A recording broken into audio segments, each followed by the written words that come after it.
Всем привет! В сегодняшнем видео без лишних слов мы будем красить волосы в яркие цвета.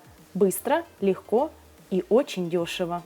А делать мы это будем с обычной гофрированной бумаги. Стоит она в гривнах это 10 гривен и в долларах это чуть меньше, чем $0,5. Гофрированную бумагу по цвету выбирайте сами, какого цвета вы хотите, чтобы были ваши волосы.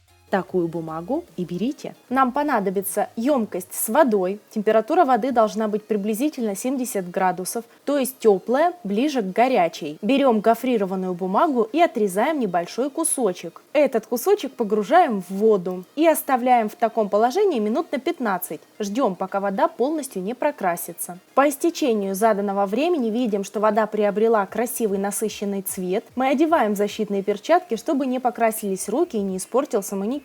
Хорошенечко отжимаем бумагу, при этом выжимается весь оставшийся пигмент из бумаги.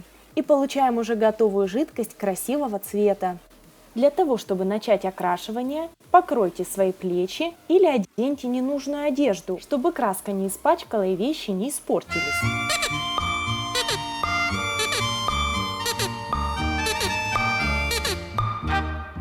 Мы уже в полном обмундировании, и теперь мы приступаем к покраске. Для этого отделите часть волос, которую вы хотите покрасить.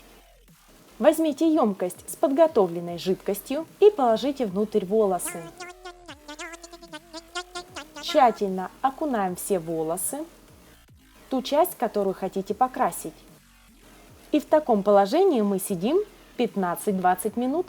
Вторую половину волос мы будем делать в розовом цвете. Эту половину волос мы заворачиваем в гофрированную бумагу, которую намочили теплой водой. Закручиваем волосы в рулет. И теперь сидим в таком положении также 15-20 минут. По истечению заданного времени мы снимаем бумагу и видим, получается намного лучше, и идем сушить волосы.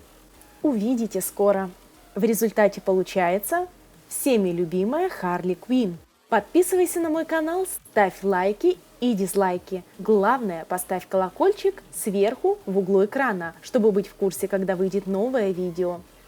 Пока-пока! Сколько будет держаться такой цвет, зависит только от качества бумаги, длительности времени, сколько провели волосы в подготовленной жидкости, и также в исходном цвете волос. На светлых волосах данный цвет будет держаться дольше и также будет виден намного ярче, но и на темных волосах данный цвет также возьмется.